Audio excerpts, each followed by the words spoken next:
Hello,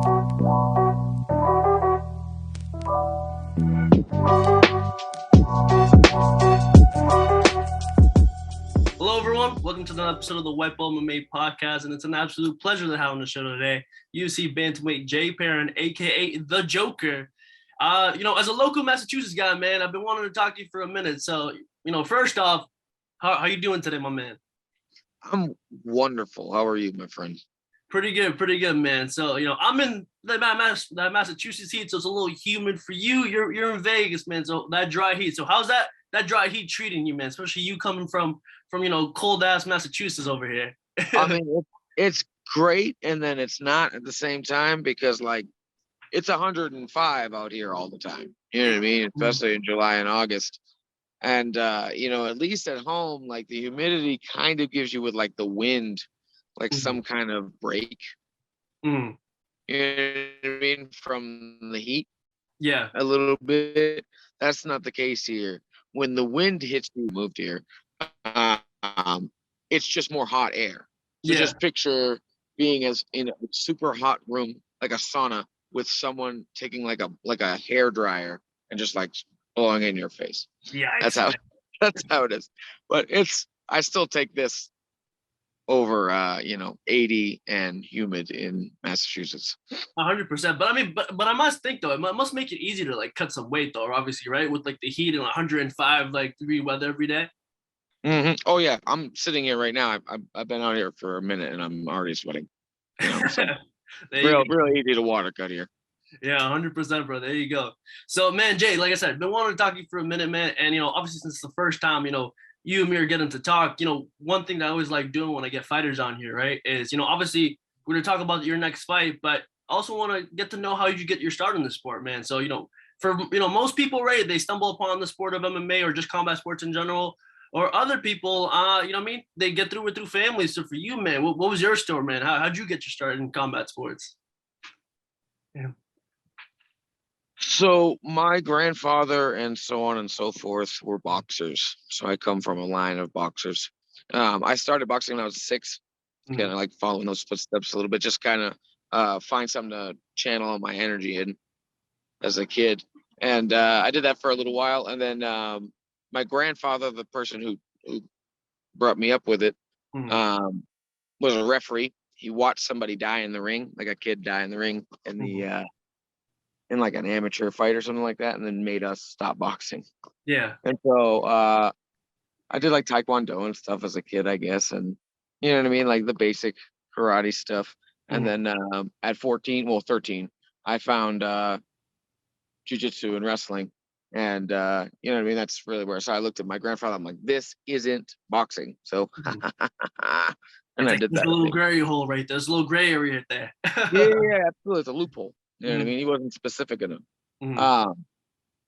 But yeah, so like I'm like kind of the last fighter in the family type thing. I don't know if there will be another one after me. You know what I mean? So that's kind of how it is. It was kind of passed down to me. I just I was always really, really good at fighting, or I just understood it a little bit better than a lot of people. And I really channeled that into my training very, very young. So I've been doing this for 14 years now. So like I guess I'm a lifelong martial artist. You know what I mean? I've always been pulled to martial arts and different kinds and amassing as much knowledge as I can along the way. So I started at 6 and here I am. Yeah, 100%, man. Like you said, man, like at 14, you found wrestling, you found jiu-jitsu, right? You went to your grandfather. You're like, okay, this isn't boxing. So for you though, man, like I've been watching some of your other interviews, right? Like I saw that at 15, you had like a teacher that pretty much, made you write down all your goals. And then pretty much from there on, you said that you were going to be in the UFC one day. So before we get to that point, what was the turning point for you that you're like, okay, man, like I'm going all in on this one, right? I mean, like I'm going all the way to the UFC. Was there a specific fight, specific moment that made you come to that decision? Yeah. No, I just I don't know if there was a specific moment per se. I just remember when I was a kid, like they tell us all that if you work hard enough, you could be whatever you wanted to be, right? And I chose this genuinely brings me joy. I really enjoy what I do, and I enjoy fist fighting, you know. So that's why I did it. I chased it because it's something that I love and I can make a profession at, and I'm very good at, and I can share and travel the world doing it, you know. That's really it, you know. No, yeah, 100%, man. And like for you, man, like obviously, like once you set forth on that dream, man, do you remember your first fight experience, right? Like your first amateur fight, first pro fight? Like, that's another question I like asking fighters too, right, man? You get in there, is like, you ever get those nerves? And then, like, if you do, like, tell us how your handles were, man. Yeah. The nerves are there. You know what I mean? The nerves are always there. Like Cerrone says it perfectly, dude. I'm fucking terrified up until the door closes. You know what I mean? Like I can't tell you, I'm doing my little, Anderson Silva impersonation, on the ground. And in my head, I'm like, what the fuck am I doing here? Why am I doing this again? And then the door closes and I do what I got to do. But the nerves are always there. You just have to learn how to manage them. You know what I mean? And accept that they are part of the game. You need them. If you don't have any nerves, you know what I mean? I feel like that's weird. So I remember my first fight, my amateur fight. I fought a guy who was like 12 years older than me. I was freshly 18. Mm-hmm. And I remember one of the most embarrassing moments of all of my fighting was I tried to crow hop, like I was in center field into this right hand. And I missed, man. I'm talking I whiffed and I fell on my face. You know what I mean? I fell completely on my face. That was my most embarrassing amateur moment. My pro debut was funny because I was still with my first team ever. And they told me that the guy I was fighting was pretty much like a bum. You know what I mean? Because I'm like, all right. And I kind of ease into my pro, career. I don't want to fight world killers out the gate. Right? This guy's name was Quincy Humphreys. They told me he was homeless. Oh man. Right? And I'm like, word, I'll fight a bum. You know what I mean? Whatever. I'll do that. And then he gets in the cage and this guy's got a 15 pack. You know what I mean? Yeah. I swear to God, I'm like that. I don't know what street he lives on, but I want to know. You know what I mean? It's just got to be. I don't know what he's eating for breakfast, right? You see, they told me that the day before he cut weight with eating Doritos and shit. I'm like, you're full of shit. Look at this guy. You know what I mean? So I remember being like, this is horseshit. So he threw a kick by my face in the first round, and I felt wind go off of it. Man. You know what I mean? I just got out of the way, and I went, I'm going to take you down and elbow you. That's what I'm going to do. And that's what I did for 15 minutes. That's how I won that fight. But I'm like, no way did I want to get knocked out by the homeless, ripped guy. Because that was just not going to happen. So those are my two firsts right there. No, I mean, and just to kind of touch upon that, right? Like you said, man, people were telling us, he's not the greatest in the world, right? And he's homeless and all that.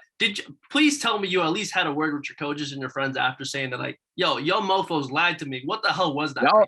Oh, I did. I said, wherever this man is homeless at is, you know what I mean? Look at this. I couldn't explain it. I'm like, we gotta, either you weren't paying attention or you lied. You know what I mean? Either way, that's got to change. You know what I mean? That shit's got to go. So we won the fight. So I mean, I can't be that mad at it. But it was just very concerning. I thought I was gonna get a walk in the park, some dude who looks like the Pillsbury Doughboy or some shit like that, and I got, Apollo Creed. You know what I mean? And I'm like, what the fuck is this? Yeah. And it was just very interesting pro debut. I was very nervous there. No, yeah, 100%, man. So like I said, man, just to keep going along the journey, right? I mean, like I said, it's your first time, you and me are talking here. So I always like to get through the early part too, man. I said that you're also a Massachusetts guy. I'm a Massachusetts guy too, and I saw that you train a Syndicate, man. So for you, man, how does it feel knowing that, even though you're in Vegas now, though, man, you're always still representing Massachusetts in some way, man? Yeah. I mean, yeah, for sure. I guess a lot of people from New England don't like me. So, yeah, I mean, it's cool. I love being from where I am from. You know what I mean? I think it makes me who I am, and that's why I thrive out here. I don't want to go back to New England because it's nice out here. But yeah, it's cool to be able to say that I'm one of the few Boston fighters in the UFC. You know what I mean? And I'd like to remain that way. You know what I mean? That's the next opponent. You know what I mean? It's not just I don't want to just win. You know what I mean? I want to win emphatically. To just prove that it's not a fluke. I deserve to be here. You know what I mean? And I can fight the toughest of the tough. So, yep. After I lost my train of thought there, I just went off on a rant, really. No, 100%, man. You get that. But like you said, like kind of like that mindset, man. Like you said, you want to make a statement, right? You want to like show people that you're like, hey, man, like I deserve to be part of the UFC. And like one thing that like, man, I give you credit for, man, that I always hear you talking a bunch of interviews. It's like just making the move from Massachusetts to Vegas, cross country, man. Like I have to ask you, man, especially as someone that like, I admire people that chase their dreams and they actually go after and take the steps required to make that happen. So for you, man, like, what was it like that like made you make that decision that you're like, you know what, man, like Vegas is the move for me and that's where I'm gonna stay? Yeah. How I decided to look at it, I took a long think about it. And before I left, I decided, I'm like, all right, well, let's pretend that I'm myself on my deathbed. And I'm going to look back on my whole life before I die. And there's going to be certain decisions that I'm going to come to that maybe I wish I did differently. And that's not what I want. You know what I mean? And I knew that if I didn't try as hard, like I'm okay with failing. You know what I mean? That's fine. As long as I give everything I have to it. You know what I mean? And fail. And it just wasn't in the cards. You know what I mean? But I knew that if I didn't move on, I wasn't gonna progress, and I wouldn't be where I am right now. And ultimately, when I make big decisions about like that, I think about myself on my deathbed, and would I regret it? Would I be proud of the decision I made, or would I wish that I could have made it again? So that was after that it became easy. Because like I said, this is everything I love, and like they said, if you wanna be, anything good at this, you're gonna have to fucking commit to it. And so I turned 28 and I was like, you know what? It's put up or shut up time at this point. Like if I'm gonna do this, I'm gonna fucking do this. And so I decided, there was nothing really good going on for me in New England, with the COVID thing, and there were no shows, and just in my personal life. And I'm like, it's time for me to get the fuck out of here and try and broaden my horizons a little bit. So, yep. So that went down. Yeah, man, 100%. And like I said, man, I give you so much credit, man, because like you said, man, you went for it, you chased your dream, and man, now you're training at one of the best gyms in the world, Syndicate MMA, and you know what I mean, like Las Vegas, right? Like it's pretty much like the fight mecca, right, for boxing, MMA, anything. So the fight capital of the world. Exactly. So like what made you pick Syndicate MMA out of obviously Extreme Couture's and all those other gyms that are in the area? So going back to see it's Crew Delagrati, knew John Wood, you know what I mean? And when I was signed up for the Contender Series, I was here for like a week and a half. And, I knew him from back then. He let me use the gym and like come do pro practice. And so I really had like a really good relationship with him. And like, I think it's really important to click with your coach and your ideology and how you learn. And Syndicate was easy because, John's one of the best coaches I've, if not the best coach I've ever had. You know what I mean? He's good to every individual, and he has a relationship with all of his fighters, and you know what I mean? He knows what he's talking about. He's there before everybody, and they're the longest, you know what I mean? Every single day. That's one of them. And you know what I mean? I really, I got along with everybody. You know what I mean? I think chemistry is wonderful, and bodies are good, but I'd rather have good coaching. You know what I mean? That I can practice on my own. You know what I mean? I don't need bodies in order to get better. So, and we still have a huge team. So, Syndicate, I just already had like a connection there, really. And that's how I got my foot in the door. And from then it's just been history. Me and John have worked together really well, and I've learned a lot under him. And I honestly have grown to, if I were to fight myself too from like 2 years ago, I would whoop that man's ass. You know what I mean? It would be bad. So, it just worked out that way. And I'm glad that I made that decision. No, yeah, man, 100%. And I see that you're teaching, Muay Thai classes now, man. Obviously, like all the Syndicate MMA thing, so accounts. So, like, what came by this decision there? Like, was it, did you go to Coach John One and be like, hey, man, can I start teaching the Muay Thai classes here? Or they were just like, hey. No, so I told him, I'm like, hey, John, you know what I mean? Because I taught classes at Sit as well. And so I was like, John, I know you guys are looking for a Muay Thai coach. You know what I mean? If you help me with a job, that would make this infinitely easier. So I wouldn't have to look for one. That way I can always be in the gym. So like, again, John has been very accommodating from the start, you know what I mean, to make sure that I have money in my pocket, that I'm in the gym all the time, that I have access to all these things. So that's just how it worked out. We talked on the phone and he's like, we'll get you started as soon as, like, you know, you're settled. And then that's really just, I started, I think I got there like April 26th or something like that. And I started May 1st. And that's just, I've been the Muay Thai coach for like a year and a half now. Something like that. So yeah, that's just how it was set up before I even got here, because I wanted to make sure I had money so I didn't like become a homeless person. Yeah. No, yeah, 100%, man. And like, you know what I mean? I just, again, like, you know, you being coach, and I always like asking like fighters this too, right? Like, you know, what's, you know, in terms of like, you know, obviously fighting yourself and then actually, you know, being a coach and being the guy that kind of, you know, pushes people in their MMA journey, right? So how does it feel to kind of give back to your students, right? I just saw that you just actually just cornered your you know, one of your students at Cage Titans. So like, how does it feel knowing that, like, you know what I mean, that like now you're the one that people look up to. You're the person that's like, in a way, like, you know, making them strive to improve in their MMA journey, or just like, you know, my sports journey in general. So I was fortunate enough in my life that when I was very lost as a kid, I had a teacher that took me under his wing, and he was everything that I needed him to be. He gave me everything that I needed. So I was fortunate enough to have a really great mentor growing up, and he was a great teacher to a lot of people.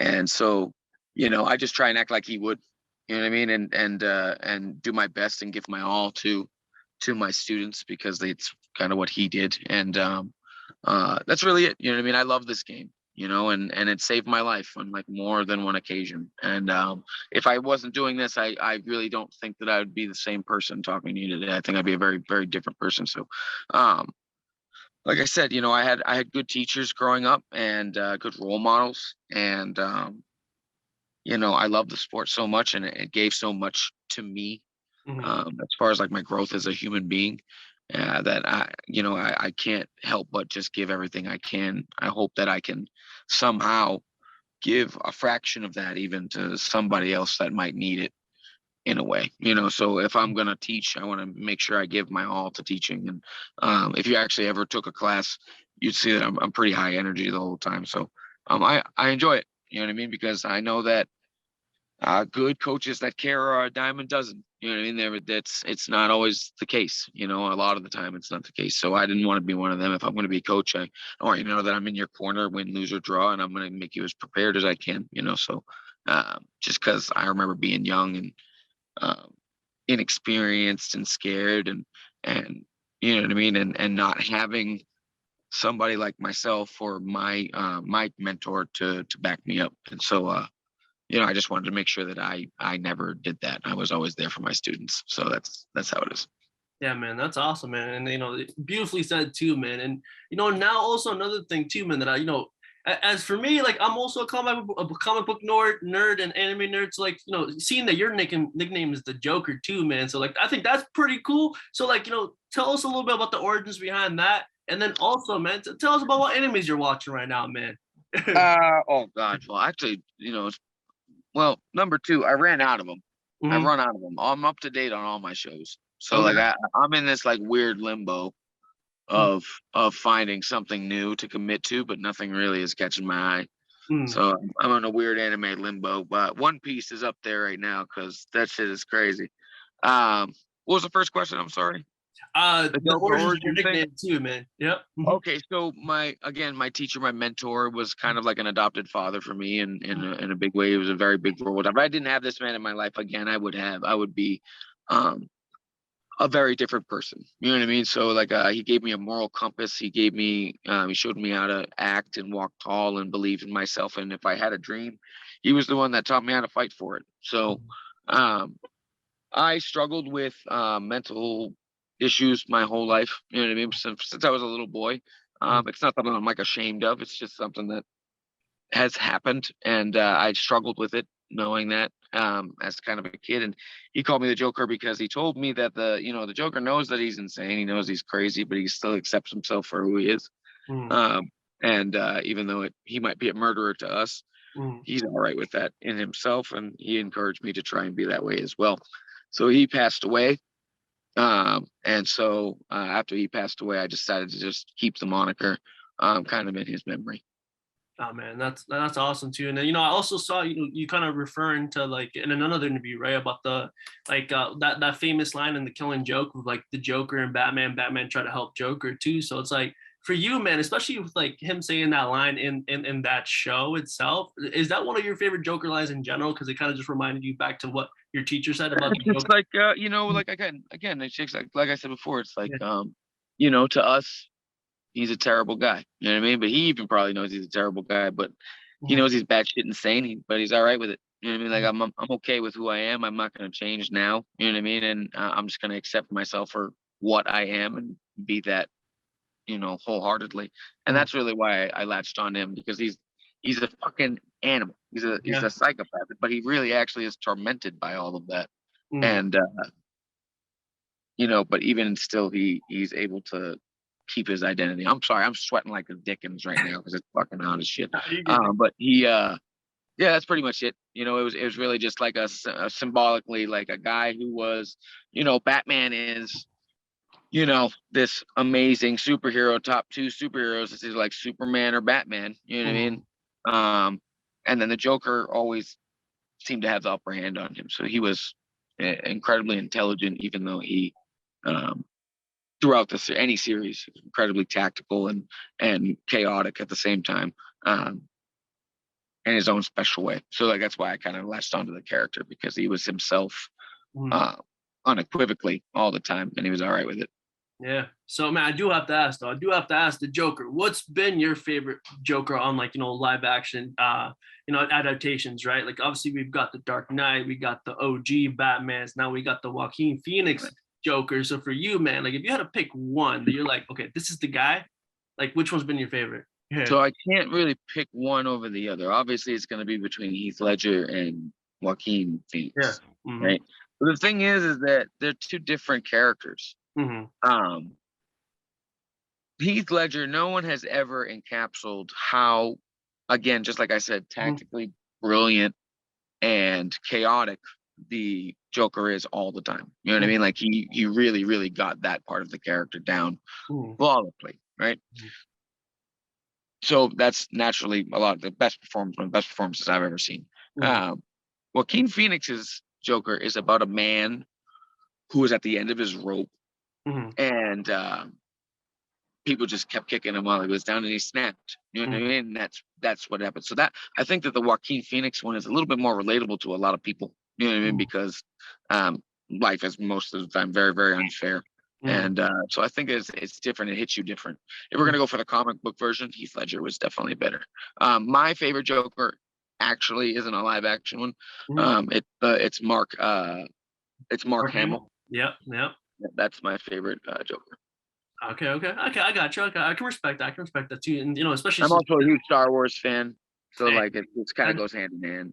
That's where we're gonna go right next to, right? You mentioned Mark Hamill. And also, like like you said, you're a big Star Wars fan, and I'm the same way. I just finished the ObiWan Kenobi series. So for you, did you finish watching that show? And if so, what did you think about it? Of course, don't insult me. Of course I watched. How long I've been waiting for Ewan McGregor to reappear. Yeah. I just wanted him to say hello there for 6 episodes. He didn't. He waited until the very last second. Hey, but we still got it. We still got it. That's what matters. You know what? As a Star Wars fan, the one thing that they really did well was show how brutal a Sith Lord is. In that so he killed a child like in the first. Be vicious, and it's Disney. You know what I mean? And so like Disney is, other than the shows because they've been wonderful, dropped the ball on the movies, obviously. So they like a real big goose egg. So if they like really held back on how fucking about it Darth Vader really is, like he's just not playing. That guy's just not playing all the time. Then it would have kind of been like a flop for me. You know what I mean? So I appreciated that they let the evil man be super evil. You know what I mean? Even really drove it home with murdering a kid. Yeah. That I was like, God dang, jeez. Right out the gate, So I loved it. You know what I mean? It was very good. I think Hayden Christensen did a great job, which is surprising. But Yeah, great show all around. I don't know if I heard there's going to be a season 2. I don't really know. Yeah. What would you do in that season 2 though? Because it's like, I mean, I'm trying to think of maybe you can do the Darth Maul story from like the animated series, but it's like, I don't know. But Kenobi's is set before Rebels. Yeah.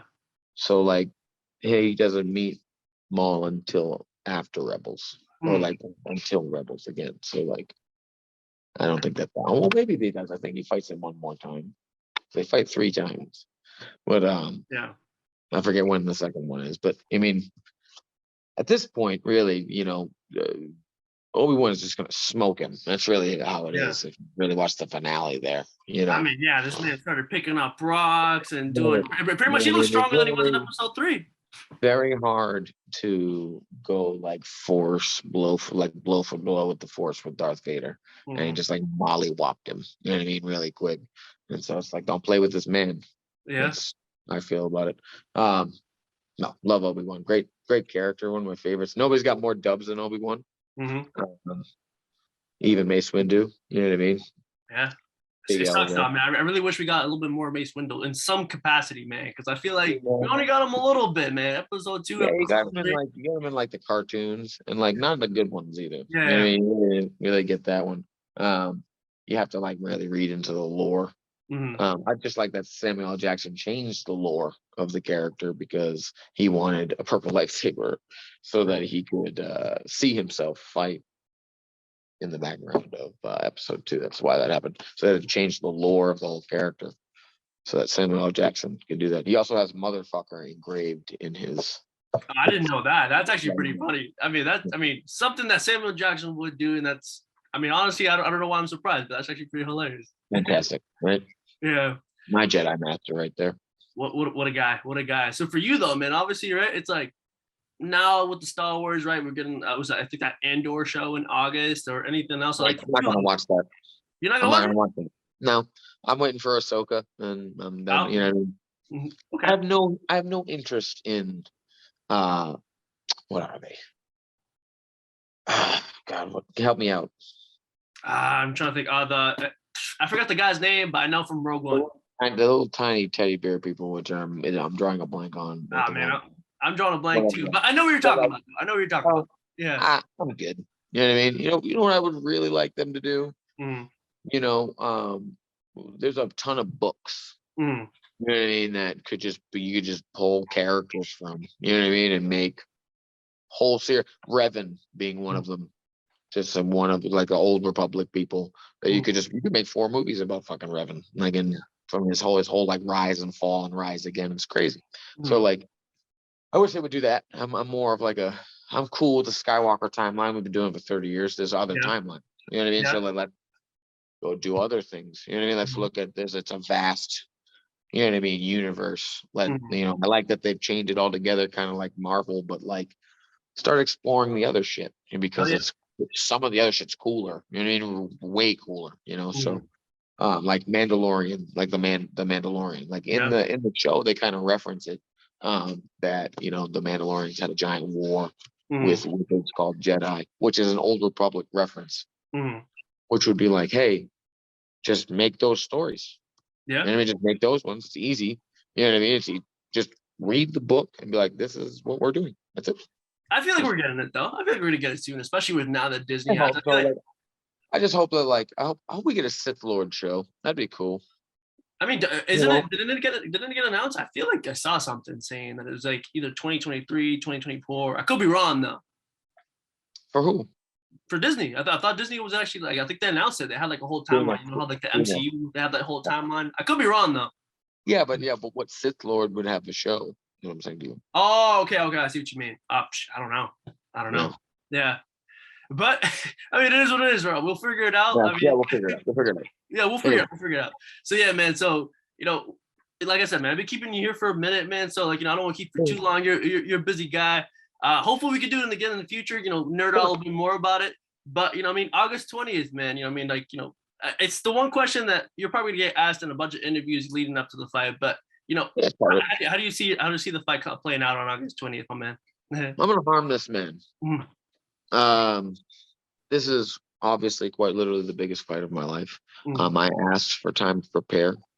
That's what I said. I said, hey, give me a full camp and time to prepare. They certainly gave me that. And I have left no stone unturned in this whole camp. I am working, and I was a hard worker before, but I have doubled that work rate for this fight for months. You know, I'm in the PI and I'm doing double set. I'm training 4 hours in the morning and then another hour and a half at night every day. I'm a harmless man. You know, I stand next to giants in the sport, and I'm with them toe to toe a lot. You know what I mean? I'm not getting punked by anybody. So the gap is smaller than people think that it is, and you know, I'm actually just super excited to prove that. You know, I've done that a lot in my career, and I've lost. So obviously now people have recency bias, and they forget that I win quite a bit more than I lose. So this is my resurgence and just another you know, step up to show everybody I'm here to stay. I'm not one of these guys that gets here and just like is okay with just getting here. You know what I mean? I'm trying to stay and prove that I am one of the best fighters in the world. So you know, the guy's got a lot of experience. I'll give him that. You know what I mean? He's in the UFC, so obviously he's some type of good. You know what I mean? Even finished a teammate of mine at one point. But he is, you know, at a certain point in your career, you don't change what you're doing. You know what I mean? That you know what I mean? That's where he is, and you don't teach an old dog new tricks type thing. And he doesn't have anything that I've never seen before. You know what I mean? And anything that really stands out that like frightens me, you know, in any regard. And I think that in every facet of this, I'm better. You know, and like in every single area. So you know, I know what to expect from him out the first like 2 minutes of the fight, and it's gonna be late first or early second. You know what I mean? And I'm gonna put him in the ground, and then just you know make my marching you know my marching steps out, you know, and then get the next one. So I'm just trying to get these checks, you know. So there you go, man. I'm gonna beat this man up for sure. 100%, man. I'm looking forward to it, man. I'll for sure be watching. I'll for sure be rooting for you. And you know, again, man. Once again, man, I appreciate the time. Hopefully, you know, in the future we can have a whole, you know, interview just talking, just nerding out about Star Wars and MCU. So I'm 100% about it. So again, Jay, I appreciate it. You know, what I mean, everyone tuning in to UFC 278. Jay's gonna be fighting. Root for him. And again, thank you, and to everyone watching. Peace.